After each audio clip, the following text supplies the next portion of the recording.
All right. So that should be live. We should be live.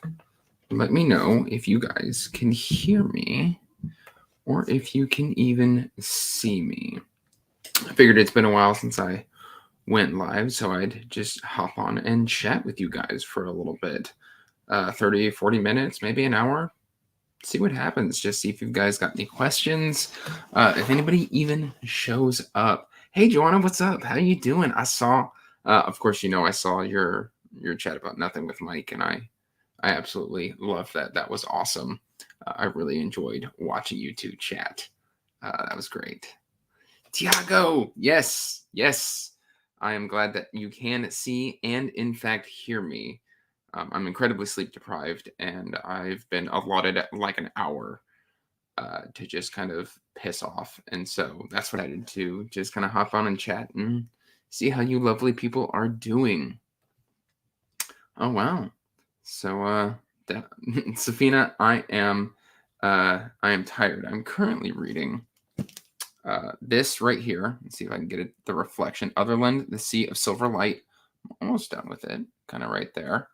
But yeah, it's going good. It's about a 4-star read. The first book was the best. And then I'm also reading In the Orbit of Sirens by T.A. Bruno, which is a self-pub sci-fi soap opera. No, it's not soap opera. Space opera. Yes, space opera is what I wanted to say.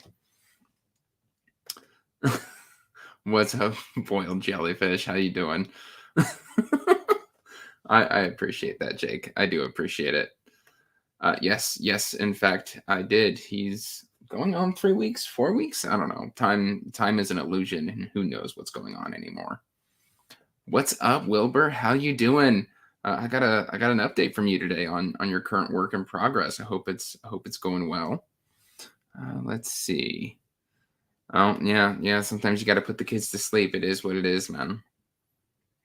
So how is everybody doing? Like, I mean, feel free to ask me whatever. I'm here to chat for just a little bit. Just figured I'd check in with you guys and see, what was what. It's been an interesting reading month. I've got some I'm been pre-filming out the wazoo. What's up, RJ? How you doing? Dude? But I've been pre-filming. So I've got book hauls coming because apparently I've gotten the moniker recently of like the book haul king, which yay! I wish I had more shelf space because I think Mike is the book haul king, but I will be the book haul lord. I will accept the book haul lord title. If yes, Safina, I have definitely bought some books. I've actually been slowly acquiring David Gemmell. I love David Gemmell. And recently, I got lucky enough. I just bought a random Regante copy off of eBay, and lo and behold, it was signed. Like that blew my mind to have David Gemmell's signature. I about passed out, and in fact, I'm going to be restarting Regante here soon. I'm super excited. What is going on, Drew? Happy Friday to you as well. Yeah, so I've been buying a lot of books. I recently, off of Stephen Arion's suggestion, picked up The Chronicles of the Raven by James Barclay. And there's probably 3 more that I need to pick up here soon. But yeah, I want to try the first trilogy before I buy all 6. Yeah, no, I can definitely understand why you are excited, sir. And I am excited for you, my brother from another mother. My Stephen King brother. What is up, Shad? Not a whole lot is up with me. I'm really just kind of hiding here in my office, chatting with you guys. Been on baby duty since 3 or 4 a.m. and it is currently 5:10 p.m. So I'm just a little on the slap happy side. But just slap yourself a couple times and you'll wake up. Thank you. I've been posting videos twice a week. I know that's a reduced schedule here lately, but hopefully in the next 2 to 3 months, I can get back up to the 3 videos a week upload. schedule. But for right now, I'm enjoying being able to just kind of get a bunch of content recorded and out to you guys so that, you are still receiving content from me because, I enjoy interacting with in the comments. I enjoy talking about authors that I love. Something that I am going to be doing here in the near future is Alan said it was the year of the short book, and I would like to embrace the year of the short book. So I'm kind of planning on shelving a lot of my bigger series, except for Wheel of Time, because I'm a Wheel of Time stan, and yeah, I stay in Wheel of Time. But I'm going to be also leaning heavily into self-pub for probably the remainder of the year.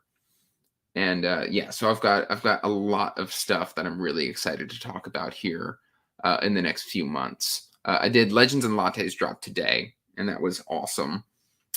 Speaking of Travis Baldree, I'm super excited for the Traveler's Gate trilogy that is being re-recorded by Travis, so that we can kind of get that, and I think it's going to be part of Audible's part of the Audible Plus catalog, so you're not going to even have to spend a credit to listen to all 3 books. Yes, please, thank you. I'll be having that. Yeah, I mean, short books, long books are great. Like, I love my fantasy chonkers. Like, you can see, I got chonkers out the wazoo. I've got all of these back here, but I mean, lately, so I just this week finished The Stand, and that about did me in. I mean, this book is absolutely ginormous. I love this book. And in fact, probably next month, I should probably do a community tag post about it. But we will probably be doing a live show, full spoiler chat on The Stand. And I've already reached out to some people who I'm really, really excited to talk with it about. Yes, absolutely more self-pub. I have, especially since joining Twitter, I've really fallen in love with the self-pub community because self-pub authors are just so passionate, and they're also very accessible, and they're just a lot of fun to talk to. Yes. I am definitely planning on reading some Spiffbo 8. I've got, let's see, from here I can see Crown of Madness, Kayla from Case Hidden Shelf, like some Aaron S. Jones. Sorry, my throat got a little dry. Some Aaron S. Jones, and for right now, the name of that book is escaping me. But yeah, I'm definitely have like 5 or 6 of the Spiffbo 8s already lined up and ready to go. So I'm super excited for that. What is up, an erudite adventure? What about reading all of the Spiffbo semifinalists? That is a lot of books to commit to. I'm not going to go full self-pub, mainly because, I do have a lot of traditional stuff that I've already invested money into that I would like to get to. But I'm slowly been kind of, I've actually got an unhaul that I filmed yesterday that will be coming out sometime next month. Yeah, that's how far ahead I'm scheduled right now.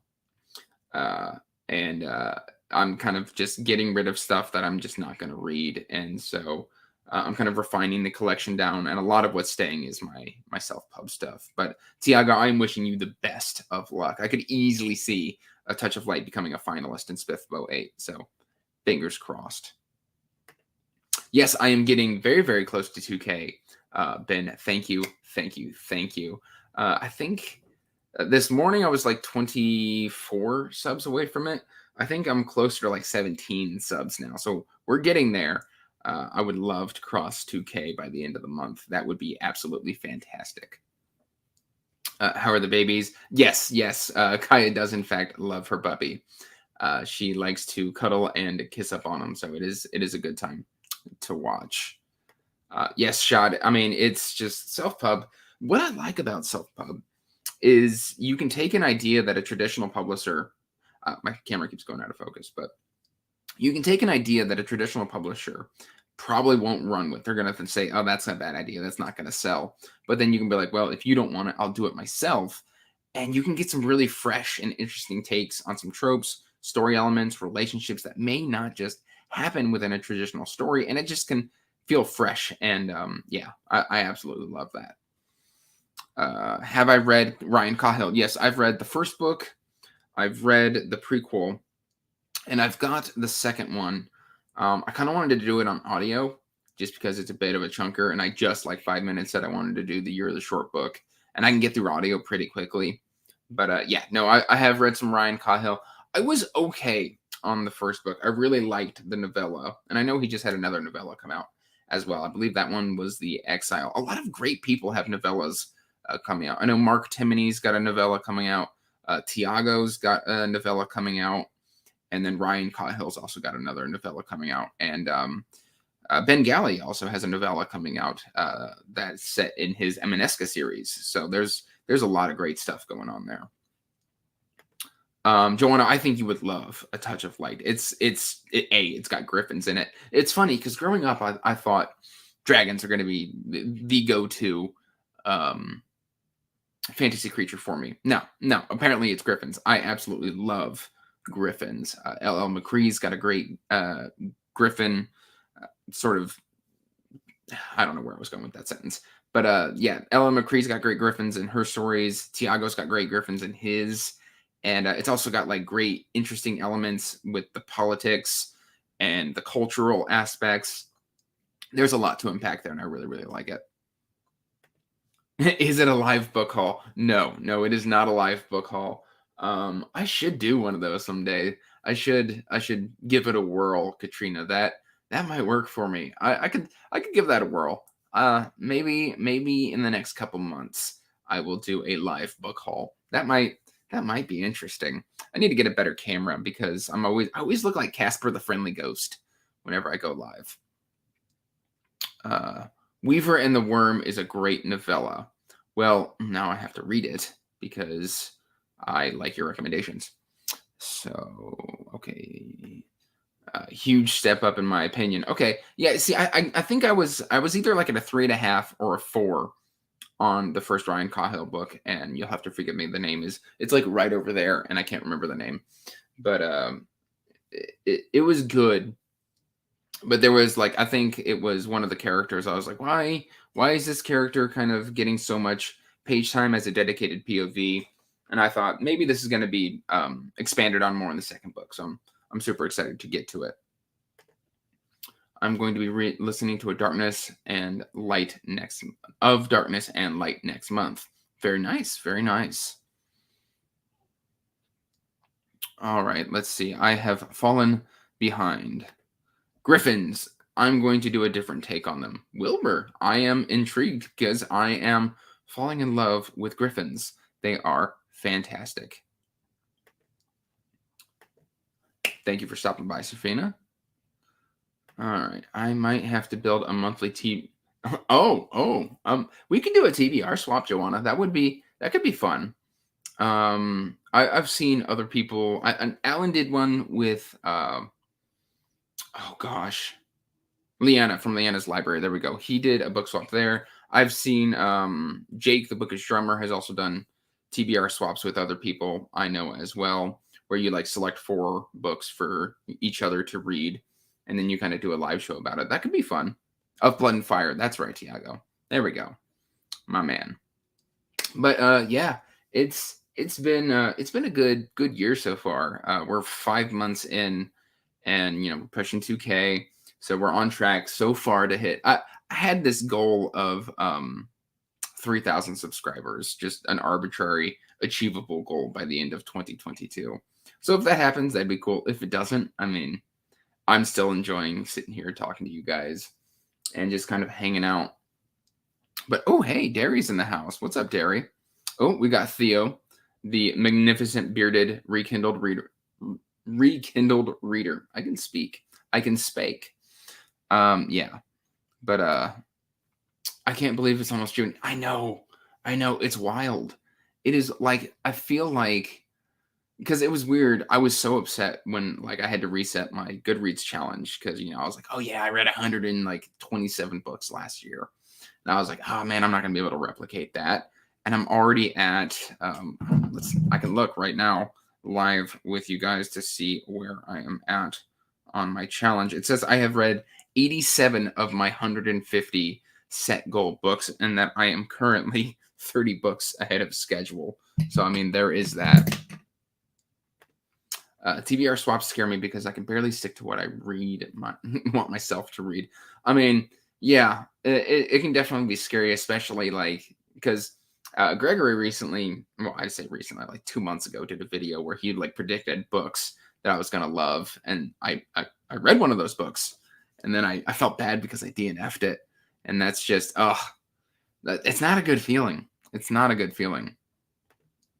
Touch of Light on the TBR. Yeah, I loved it. It's right here. It's right here. Touch of Light. I've always got it within arm's reach. And it's just one of those ones that's got like a beautiful naked hardcover. And yeah, I love this book. So it was in my, I believe it was in my top 10 of Q1. So it was a good TBS to be swapped. I love it. Yeah, I'm at 87 books read so far this year. But I've also DNF'd like I've had more DNFs this year than I've ever had in my life, which is absolutely ridiculous. Have I read House of Suns yet? That's the Alstar Reynolds one, right? I actually tried that earlier this month, and I was so sleep deprived that I lost the story thread. And then I didn't realize I'd lost the story thread, so I kept on reading. And then by the time I realized that I had no clue what was going on, it was too late. So I'm going to NFN that one. I don't remember where I heard this acronym from, but somebody used it on me, and I had to ask what it meant, and it just meant not for now. I think Jonathan is planning on reading Lycanius by the end of the year. So I'm going to give myself House of the Suns at least by the end of the year. So I'm going to kind of push it for now. And hopefully once I'm getting some actual sleep, I can read House of Suns. Hey, 66 books is really, really, really good. So that's awesome. I can hear my daughter saying her name. It's super cute. Yeah, I thought it was a really good concept as well, the NFN. So that way, like, I don't feel as bad putting it back on the shelf. And instead I can just kind of be like, you know what, this isn't working for me right now, but I see something in it that I might like a little bit later. And so then you can just kind of NFN it and put it back on the shelf. And then that way you can pull it off and try it again on a later date. So I really, really enjoyed that concept of the NFN. Yeah, my daughter recently learned how to say her name.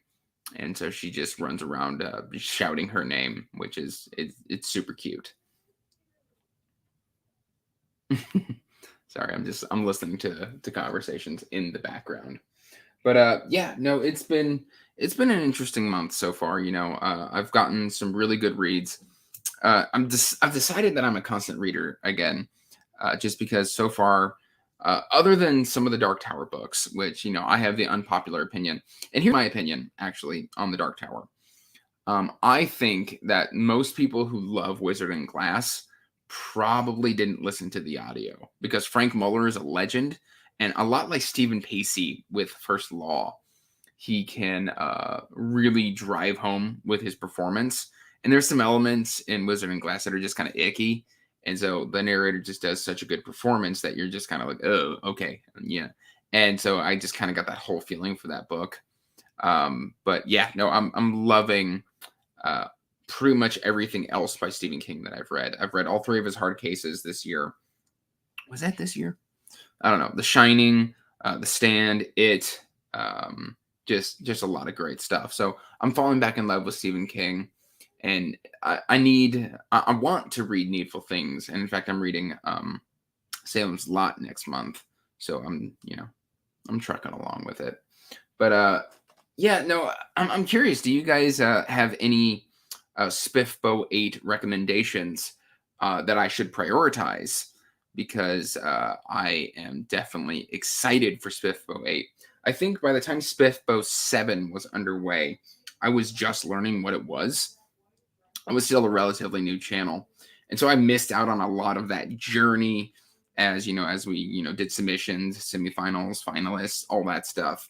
And so I really want to kind of explore some of the stuff a little bit more. So if you have recommendations, please let me know in the chat. And Derek, yeah, I've got Misery on the shelf as well, ready to read. So I will definitely be getting to that one. Okay. Sorry. I needed to swallow because my throat gets scratchy. I forgot how like the voice just dries out during a live show. But yeah, no, last year it was funny because Dominish was making fun of me for a while because I would say SFPBO instead of SPFBO, which is or actually it might, yeah, self-published fantasy blog off. There we go. And then there's the sci-fi one, which if I stop burying my books, In the Orbit of Sirens is currently a finalist for. And I'm really enjoying this one. I'm about 48 pages in. I started last night, and I will probably start reading again once I hop off with you guys. But it's been an interesting journey to really experience all that stuff. Where do you find all the entrants? I know Zach Argyle recently compiled with like all of the blogs and what books they're covering. And I think Mark's got something going as well on his blog. I'll have to look to see if I can't find like an official link. But yeah, it's very interesting. Ooh, hey, Kate, what is up? Nervous to try any Stephen King outside of Dark Tower. It's funny because what is interesting is I've always been a big chicken when it comes to horror. And then kind of Daniel Barnett's Nightmareland Chronicles was kind of my gateway because it's like horror, but it's got like a quest element to it. And honestly, like if you like the Nightmareland Chronicles, you'll probably like The Stand because they're very similar stories. I even messaged Daniel Barnett and I was like, "Hey, I'm in this particular part of The Stand and it's reminding me of Sleepwalking." So it was awesome. And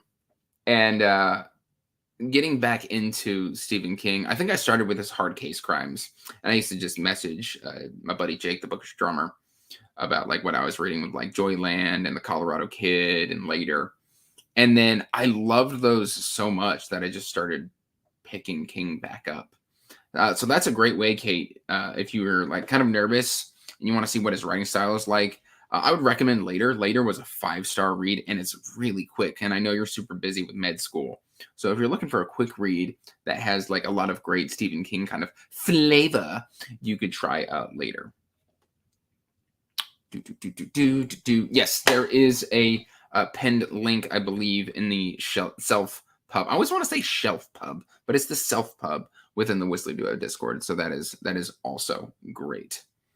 Spirits of Vengeance. I need to read Pawn's Gambit before I get to Spirits of Vengeance. I read The Thousand Blade, and I've read Never Die.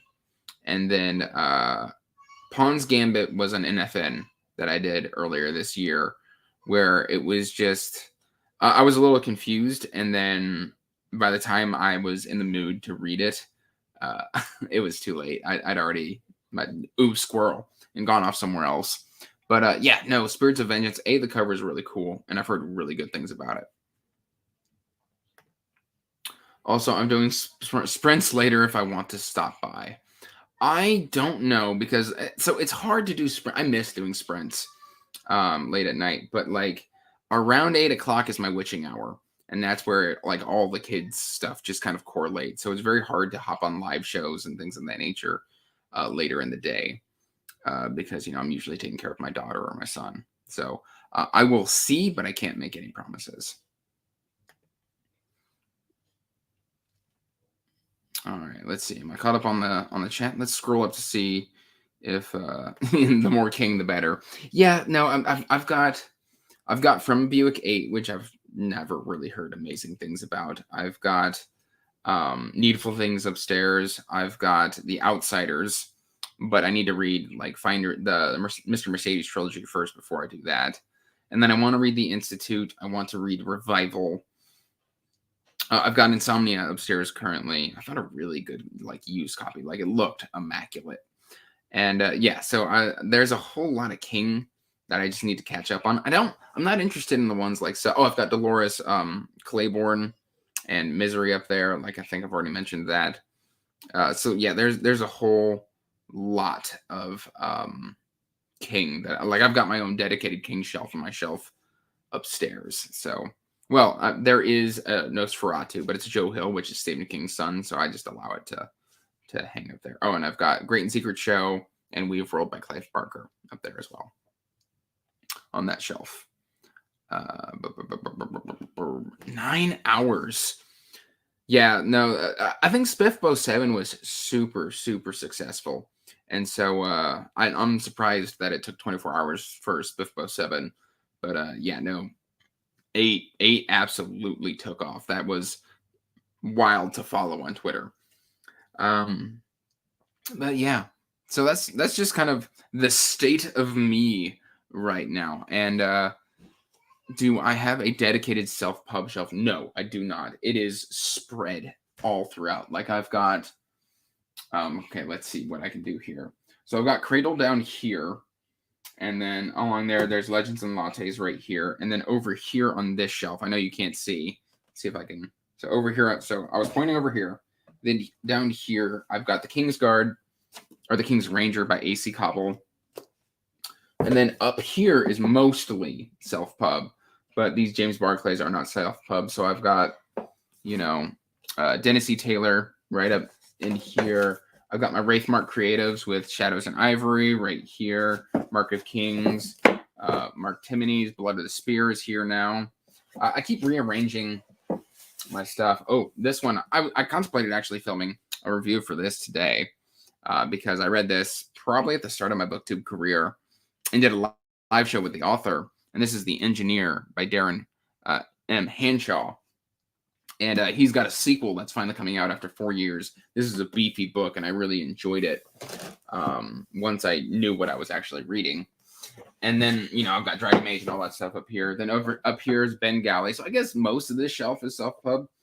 So do I have self-pub over here? I've got self-pub over there. I've got some upstairs. I've got my Daniel Barnett's over there. So yeah, no, it's everywhere. I've just kind of, where is Master of Sorrows? Master of Sorrows is right here. I told you I picked it up. I wouldn't lie to you, Miggins. I would not lie. It is right here. It's a bit beefier, but it's also got some pretty generous text. Is this a duology or a trilogy, Miggins? Let me know. But yeah, no, it sits. Oh gosh, I've done a thing. There we go.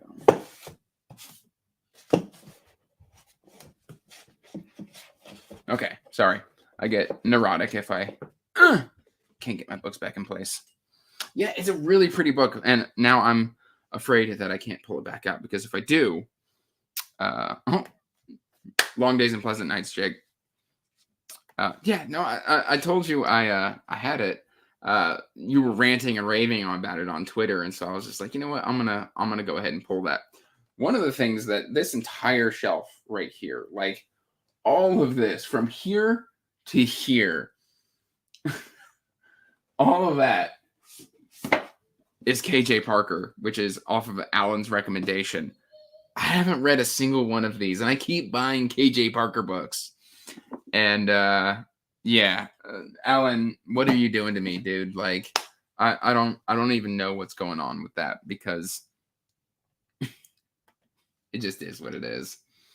Kate wants to know if I've gotten any good arcs lately. I actually joined a NetGalley here recently, and I got Flames of Mira, which I really enjoyed, and then Daughter of Red Winter, which I was very middling on. But I've also, okay, hold on. So I'm going to kind of rotate you guys a little bit so that I can reach my TBR shelf, which is kind of over here. All right, so here's one. Oh no, books are falling. But they're not falling. Okay, here's this one. Let's see. Where are my other... Well, that's a review copy, but I mean, whatever. We'll count it. Where did I put that sucker? As you watch me frantically. Oh, there's that one. Ah, that's what I was looking for. And then what are you? Let's just look at these two real quick. No, that's not. And that's not. Okay. So I've gotten some review copies, which are from Spiffbo 8. I've gotten Nomads of the Sea, which I mentioned Kay from Kay's Hidden Shelf a bit earlier. And this is one of them. Yeah, so the discussion that got me interested in this one was, is it like too much of a romantic cover? And he's kind of cut up, but like, I mean, he's got the long hair, he's got the muscles and the pecs, and the hair flowing in the wind. So I don't know. This one's beefy, and I am going to try and read this one next month, but we will see. And then I've got this one by L.L. Stevens, Sordanian. These are all self-pub. And yeah, so this one just sounds absolutely mental. I talk about it when I haul it, but it sounds like this mix mash of just all sorts of different genres. We got Winds of Quasars, which is the sequel to Orbit of Sirens. Both of these were review copies. He sent me both of them. I got We Break Immortals by Thomas Howard Riley. This is very cool. When I received it, this is also another beefy book, so I don't know what I'm doing with my life. I just literally, at the start of this live show, was like, yeah, I want to read a lot of shorter books. And then I stick my foot right in my mouth. And then Crown of Madness by Ryan G. Beatty, which I believe this is also a Spiffbo 8. So, yeah, those are on next month's TBR. It's Fantasy Fabio. Oh, geez. Yeah, I kind of like the explosions of colors. It's used to great effect because, like, I mean, like when you've got, so for like We Break Immortals, you've got the orange fading into the browns, and then you kind of got these like flashes of red. And I really, really like that. But then you've also got just these reds and blues, which normally you wouldn't think of going together, but they just work. And then it's kind of got that golden font. I really enjoy it. Oh, Seventh Cadence is a Spiffbo 8. I read that one right when it came out. Where are you, Seventh Cadence? Where have I put you? Oh, yeah, you're right here. There he goes. There's my Seventh Cadence. Yeah, I was just talking with Jim earlier today. So, yeah, I literally have so many dogs in. Is it a dog in the fight? Yeah, no, I've got so many of my author friends are in Spiffbo 8 that, like, I don't know who to root for, because like I like Seventh Cadence and I really like A Touch of Light, and it's just like, but I like all of them. Are you still on the dark blue cover? Yes, I am. I stan blue and black covers. In fact, I've got a video about it coming out. When is that scheduled? Blue and Blacks, June 6th. I've got a video scheduled for that for June 6th. So yeah, no, I'm definitely still on that train. I'm not gonna stop loving on my blue and black covers. I can't. I don't know what to do with myself. Like, I'm just an absolute hot mess when it comes to blue and black covers. Yeah, like Patrick knows what he's talking about. They are, in fact, the best. I love them. If you ever think colors don't go together, watch A Spectacular Sunset and then learn better. Yeah, and here in Indiana, I don't get a lot of spectacular sunsets. So that's kind of just a, take it or leave it kind of thing. But, it is what it is. Yeah, Jim is an absolutely fantastic individual. In fact, he just started, or he's either starting or just started a booktube channel. So that's going to be very, very, very exciting for him.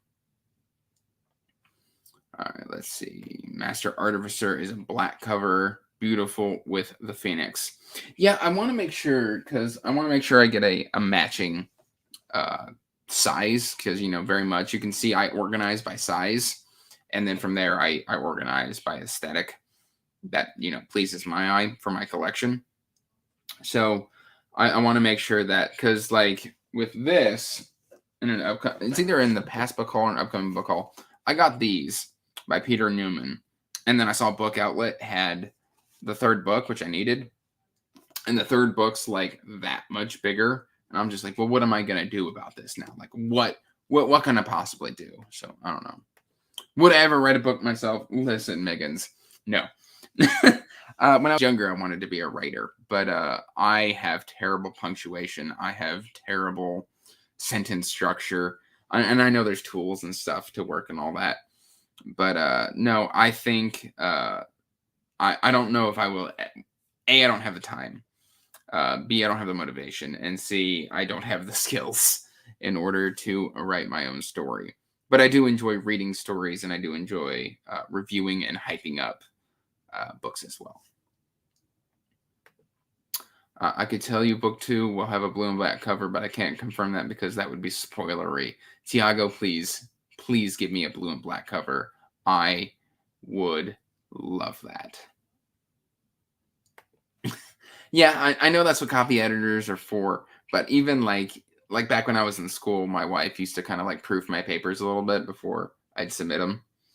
And I'd be like, hey, I need you to proof a paper. And she'd just glare at me, like, just, do I have to? And it's just kind of like, well, no, you don't have to.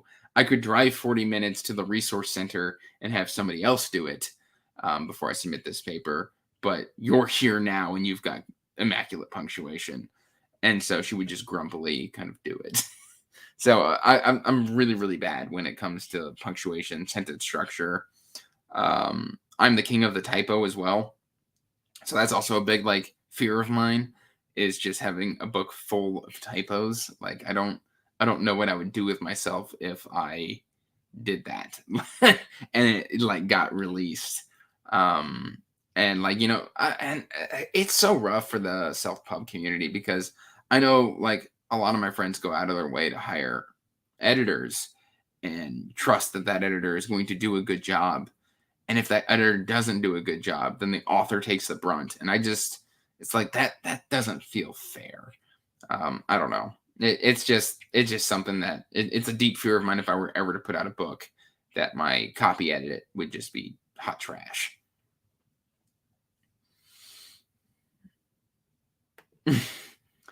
Let's see. So I'm happy to be a reader. Only someone has to read all the wonderful things. I wish I had time to read all the wonderful things. I unfortunately don't have time to read all the wonderful things, which is why I have embraced the NFN and the DNF.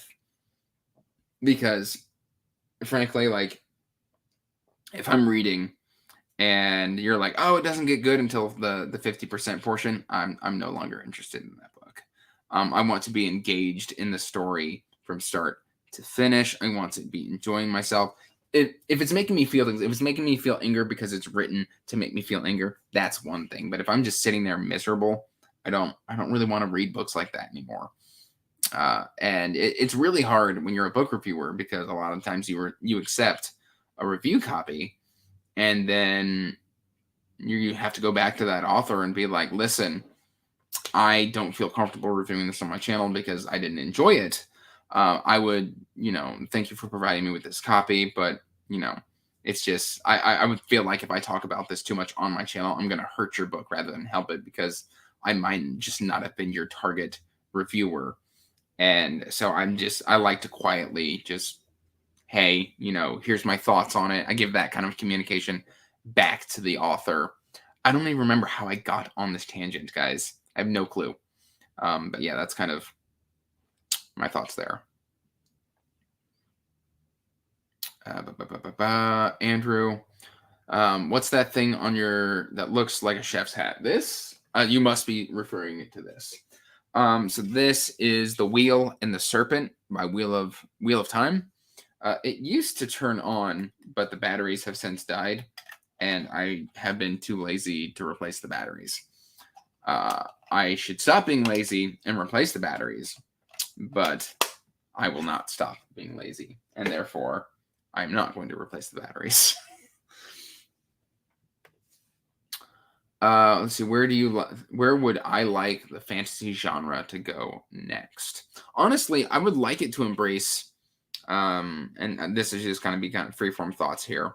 I would like to see it embrace just a lot of the ideas that we're seeing within the self-pub community, where we're willing to break, traditional norms, kind of almost take a Moorcock approach to it with like anti-Tolkien themes of just kind of breaking that mold. Like the mold is there and breaking that mold can be a good thing. Now, going back to the mold as well is also a good thing. Like what Tolkien created as kind of a structure for fantasy is fantastic. It's amazing. It will always stand the test of time. Quests are dope.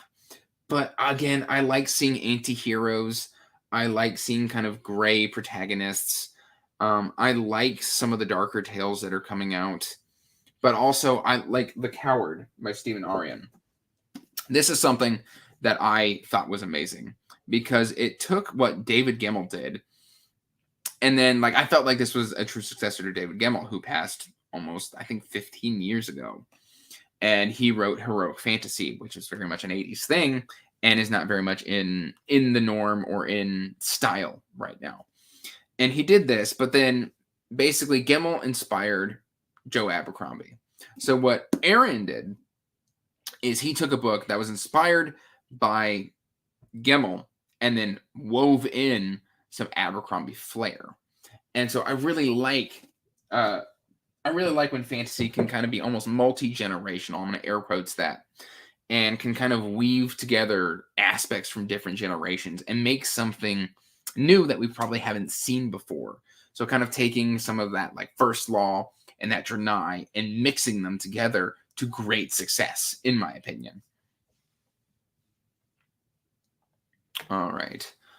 What do I think of the season 2 teaser for Wheel of Time? Okay.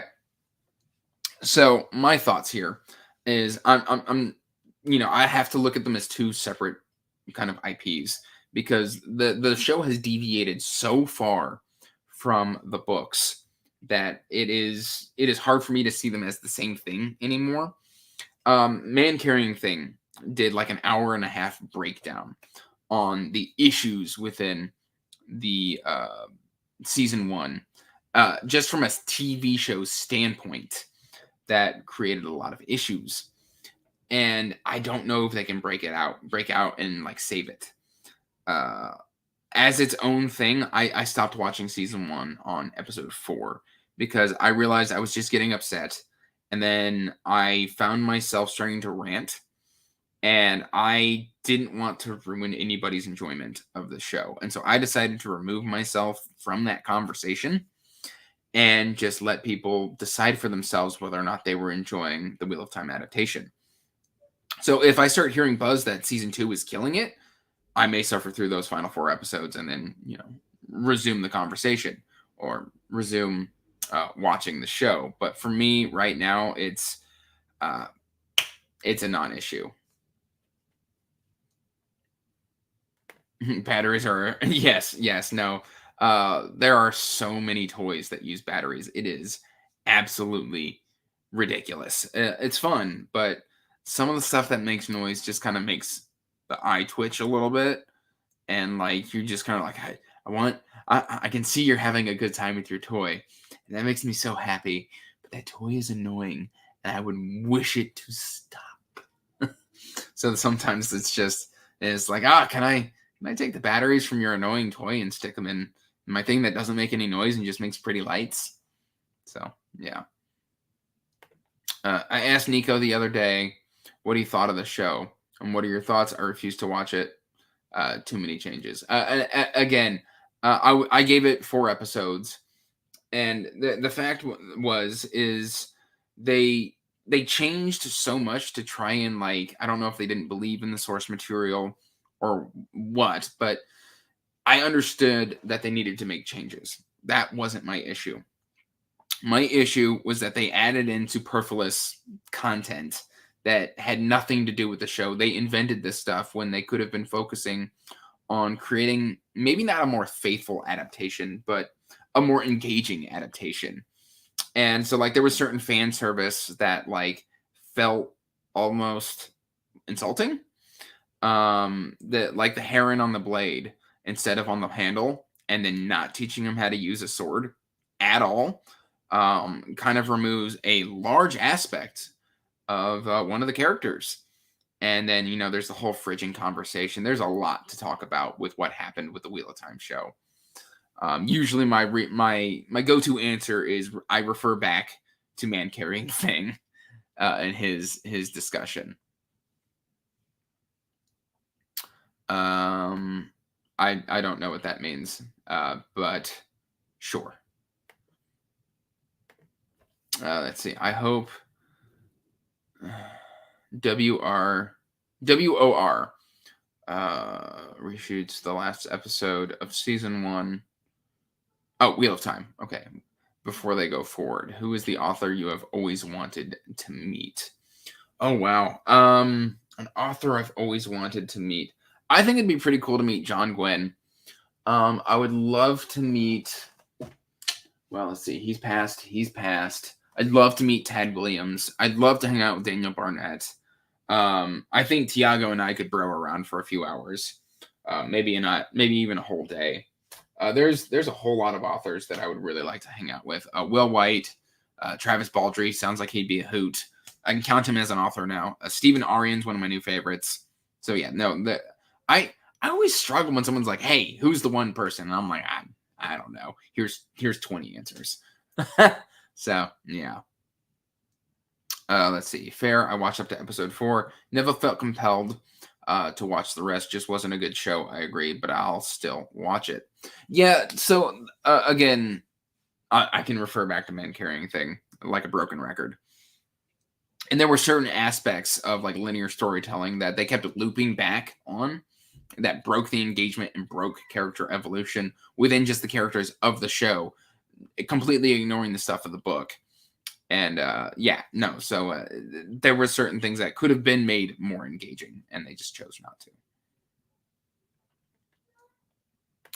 to. If you don't like someone, get their yes. It's funny. One of my work friends, for my first child, came over and she's like, "Here's this playset that someone gifted me, my child, and I had to suffer through it." And I was like, "Wait, what do you mean by suffer?" She's like, "Ha ha ha ha!" And I was like, "Oh, that was rude." So yeah. I 100% agree. Perrin's one of my favorite characters, and I just did not like. I liked the actor. I thought the actor delivered a pretty solid performance, but his scripting, his dialogue, his story arc, all just kind of gave him the shaft. I hate when StreamYard just jumps comments on me like that. Don't like Wheel of Time, just too much emotion. Fair enough. Felt like a store name brand Game of Thrones. That is also perfectly fair. I know a lot of people don't like Wheel of Time. That offends me not at all. So I mean, there's so many books out there that you can love. So if it's not your thing, it's not your thing. It's just completely fine. Let's see. Oh, AMA. Okay. I'm with you, Ryan. It was more ask me anything. Okay, now I'm gonna make it happen. Tiago, are you gonna fly here from Brazil? Because I mean, if you are, like, let me know so I can make plans. So I've actually, so here's the thing. I read One Piece as a teenager when I had a Shonen Jump kind of monthly subscription. And then I watched what was it, like the Terrible Four Kids adaptation of it when I'm talking like the mid 2000s, where like the Americans changed like Zoro's name to Zolo, and instead of Luffy, it was Luffy, which is terrible. And then about 4 years ago, I watched right up into the New World arc. And so to go back and rewatch all that stuff is very hard. I just purchased the first Vinlin Saga volume because I've been told that that's right up my alley. And so I'm going to start collecting the Vinland Sagas so that I can kind of I kind of want to cover some manga here on the channel, but I feel like, when you've got Murphy Napier and Daniel Green doing One Piece, like I'm going to be the pipsqueak that nobody's listening to. So I feel like I'd rather do Vinland Saga, and I mean, there's so many people doing Berserk as well that, I'd like to read Berserk, but if I want to do content, I probably want to like stick to Vinland Saga. So that's kind of my thoughts there. Let's see. Now I'm getting behind. All right. Let's see. What did I hit? There we go. Join us. One Piece is fun. Yes. I only saw the first episode of Arcane. I have been very much, usually all my free time is reading. And so I don't watch a lot of TV. Literally the only 2 shows I've been watching, 3. I've been watching 3 shows lately. I have been watching Superman and Lois. I've been watching Doctor Who, which I'm always watching Doctor Who. Shocker. And then, what was the third show? Don't know. It just literally just flew my mind. So yeah, I don't watch a whole lot of. Star Trek: Strange New Worlds. There we go. So my mom was a huge Trekkie, and then Kenobi's getting ready to come out, so I'm going to be watching Kenobi, even though I haven't watched like Book of Boba Fett, but I did watch Mandalorian season 2. So yeah, I can't keep up, and I can't read all the books that I want to read, watch TV, and like I've played 40 minutes of Elden Ring, and it just sits there constantly calling my name. So one day. Yeah, no, Game of Thrones is one that I really want to revisit here in the near future. I picked up the first book, and honestly, like I might just buy the UK Illustrated Collector's editions because those are gorgeous. They're just a little bit on the pricey side to get here in the US. I was not a fan of that. I did not like that at all. I can tell from the first paragraph it was going to be horrific. Are we talking about the Wheel of Time show? Let me know. Oh no, I jumped again. I'm reading I have not heard of this. Hold on, where's my post-it notes? GNOMON by Nick Hark. I can't even read my own handwriting. Nick Hark. Away. There we go. All right. I will look into that, Ryan. I am looking at conventions to go to around October and November, so I might. Oh, all right. You let me know, and I will be there. Yes. I know Joanna's been reading it. Sarah from Sarah Reads was really trying to push me into getting it, and so was Patrick. Patrick kind of pinged me, and he was like, "Hey, Vinlin Saga is kind of awesome." And I was like, "All right, fine." And then like he did the exact same thing to Sarah. Or did Patrick ping me, or am I misremembering that? Was it he pinged Sarah and Sarah pinged me? I don't know. We've talked about it. I want to go to England, Megan's. Like, I want to go to Cardiff. I want to see all the Doctor Who filming. I want to just, I wanna. Anyway, now that I've thrown a hissy fit. All right. I just started Vinlin Saga, and it's pretty cool. Yeah, I watched the first episode of the anime, and I thought that was pretty engaging. And so I wanted to kind of it was weird. So I've recently started going to my local library, and they had the hardbacks of 2 through 11, and 1 was missing. And so I've waited 2 weeks, and it didn't show back up. So I was like, "What's going on here?" So I went to the computer terminal to go put a hold on it, and it's like, "Oh yeah, the copy's missing," which means somebody just walked off with it and never returned it, and they just said yeet and took it. So yeah, I had to buy the first edition, and I'm a compulsive book hoarder. So if I buy it, if I've got the first edition and then I just ignore 2 through 11 and it's sitting there all by its lonesome on the shelves, I don't want to do that. And so my OCD is probably going to make me buy them all. Arcane is, yeah, I've seen the first half of an episode, and it was absolutely gorgeous. And I don't know. I want to watch it. I don't have Netflix anymore. It was getting too expensive. So maybe when I'm over at a friend's house, I'll use their Netflix, because I don't know. It wasn't like that. I started watching Superman and Lois after I had moved on from Arcane. Megan's, I don't have Netflix, so I don't have access to Arcane anymore. Maybe one day.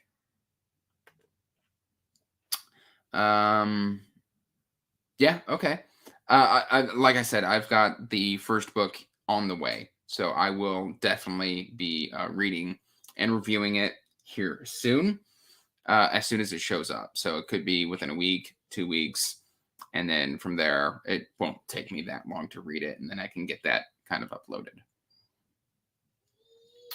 All right. Oh no, it jumped on me again.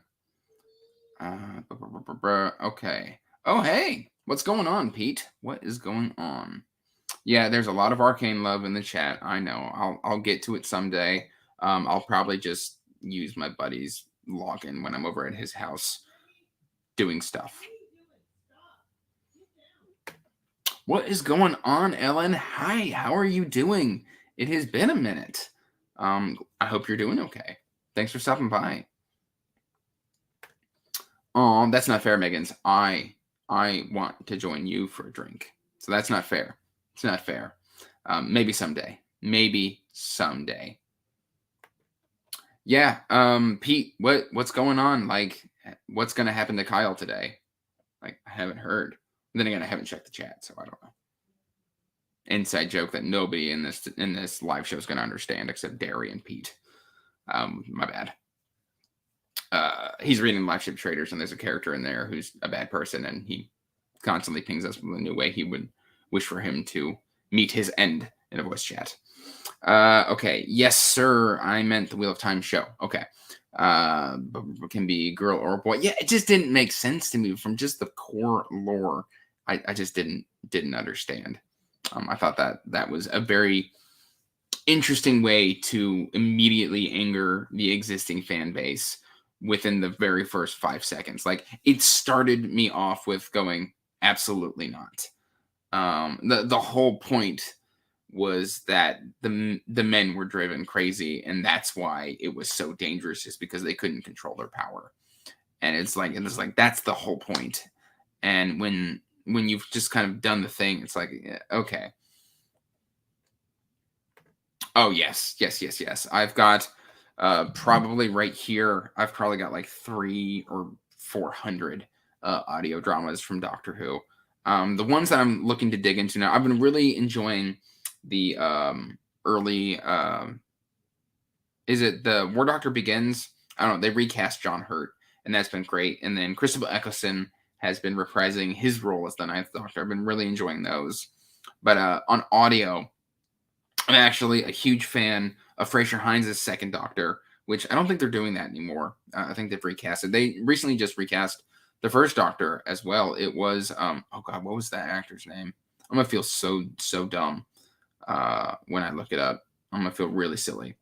But Paul McGann is probably one of my favorite audio doctors, and his Stranded just concluded, and I bought 4 without realizing that 3 had passed me by, because I wanted to listen to all 16 of the adventures, through. And so I bought 1 and 2, missed 3, and then caught the release of 4. So now I'm just waiting for a sale because I refuse to pay $30. And I'm like hoping for some sort of sale. I don't know. And then they're bringing back the classic Doctors, New Monsters, which is also one of my favorite sets. They did volumes 1 and 2, and finally coming back with volume 3. It's been a long time. So yeah, no, I love the Big Finish audio dramas. Yeah, see, Pete, you've been called out. You have been called out, sir. All right, I can give you guys a few more minutes, but my voice is starting to run low, and I kind of want to get something to drink here soon. A building more than 2. Yeah, I mean, there are houses and buildings here that are that old, but there's not a whole lot of them. Meanwhile, you guys have some of the most beautiful bookstores, and I'm so jealous. Abby Salter is constantly going around like, look at our beautiful bookstores. I'm like, that's so gorgeous. I just want to peruse the books. All right. Any good recommendations for good SF audiobooks? I got my new Audible credit and don't know what to get. Project Hail Mary recently blew my mind. I absolutely loved it. It's 6 or is it like, no, it's like 12 hours. So again, that could be too short for you to spend a credit on, but that one is absolutely fantastic. What else? Really good audiobooks. Anything First Law is fantastic. Stephen Pacey does a great job. I didn't listen to. If you're looking for standalones, Zach Argyle's Voice of War Adam Gold is an absolutely fantastic narrator. I really enjoyed Aching God from Mike Shell's Iconoclast. Ooh, don't knock over my Enterprise. So we've got that one right there. You've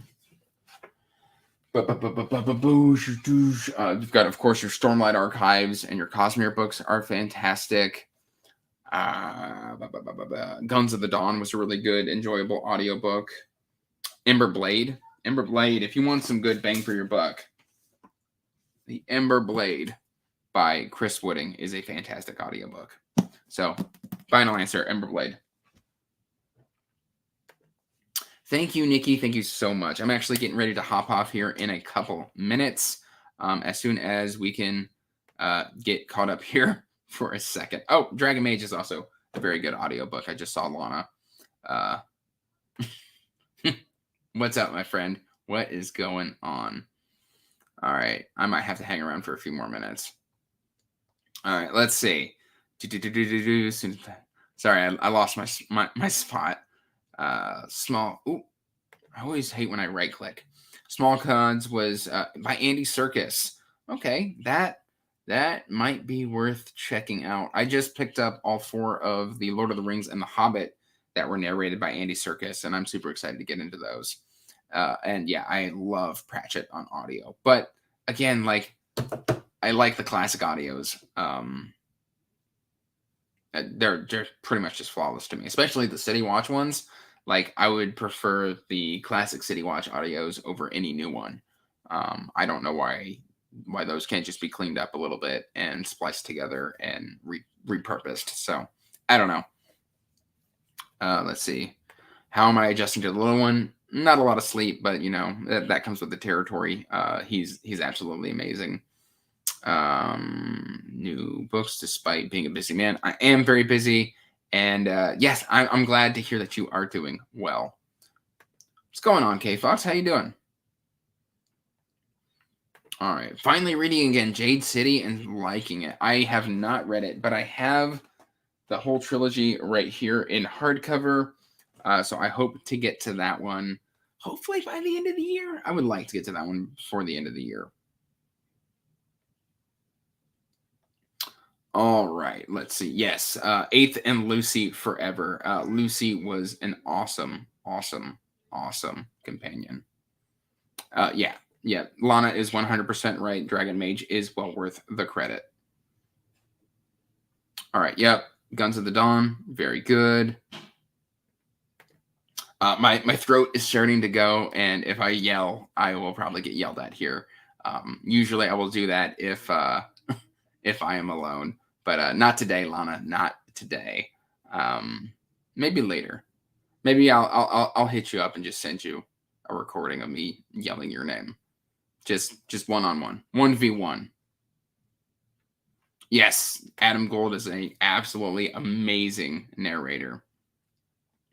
Yes, I have watched both versions of Full Metal Alchemist, the original and then Brotherhood.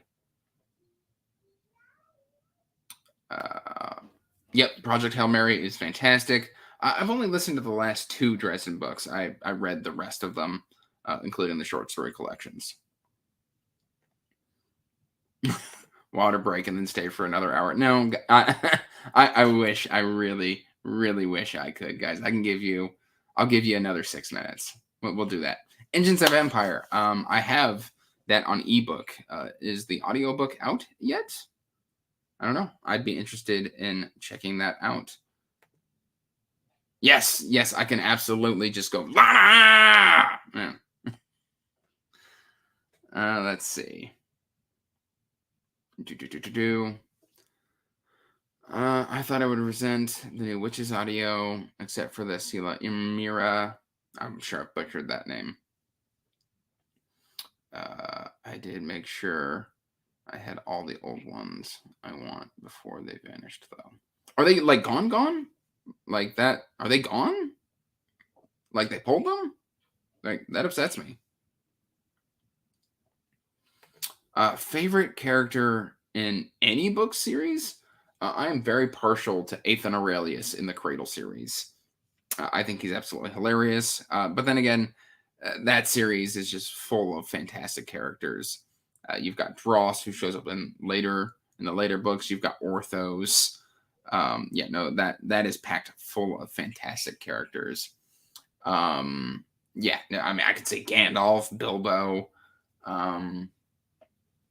Samuel Vimes, Nobby Nobbs. Auric Manteo, Viv from Legends and Lattes, Calcrassia from The Coward. I've got so many. What did I think of Fool's Assassin?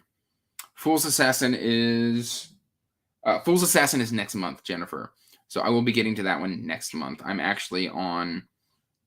As soon as I finish, don't fall. Sea of Silver Light, I will be picking up the second in the Fits in the Full trilogy. Yes, I will probably do a reread on the audio once that comes out. I know, I cannot wait for that. And I think it's going to be Audible Plus catalog, which I am going to yoink. I'm going to snag that. Nice. Multi-narrator. Sometimes that works. I know Dune was multi-narrator.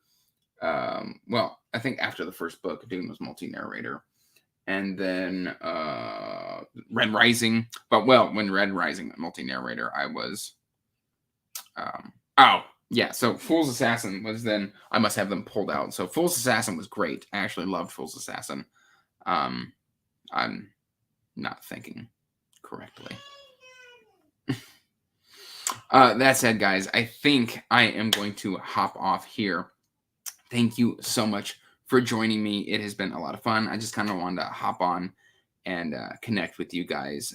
So thank you for stopping by. And I'm going to go and hang out with my family because I miss them. So until next time, peace out. Stay magical. Bye.